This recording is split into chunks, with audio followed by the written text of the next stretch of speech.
Okay, folks, this is a little discussion about what value add realtors bring to the equation. Because over the years, obviously, cocktail parties, dinner parties, that sort of stuff, talking to people, I've heard some dismay over the value add of what realtors actually bring to the table. One of the common things that I hear is that somebody will say, and our realtor didn't even introduce us to the property. We found it ourselves. Well, let me just explain. While that might seem like a legit complaint, it's really not what we do anymore. At a certain point in time, we went from monopolizing all the listings, all the places that were up for sale. You actually literally had to go to a real estate agent to find out what was for sale. And then, of course, we went into multiple listing services so that the brokers could cooperate back and forth with each other.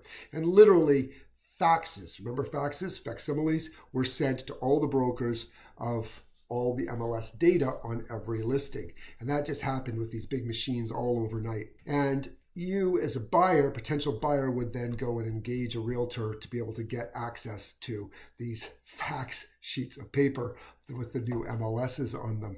Of course, then came the internet and then we had a democracy where basically anybody could see what was for sale at any one given point in time. And this is when the value of a real estate agent changed. We went from keeping the data and the monopoly of these listings to the value add of adding context to them. It's not unusual for my buyers out there to locate the property they want to go see before I have found it. That's not unusual. They're usually on MLS clicking all day long, taking a look at what new inventory is out. I, of course, am out working for my buyers, working for my sellers. I'm selling.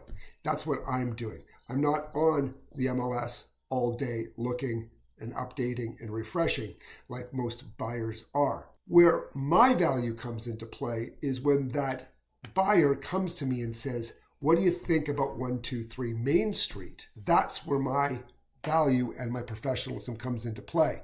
I'm there to talk about what I think about the street, the location, the neighbors, what it would cost to put in a new kitchen, basement renovation. What about if we rented the basement? What type of income would that produce? What do we think about the schools? What do we think about the long-term value of the neighborhood? This is why you hire a real estate agent. So it's really, really important to understand that recognizing a house for sale doesn't provide any value, but understanding where the value is and where will be in a changing market and changing neighborhoods, that is the value of hiring a very good and experienced real estate agent.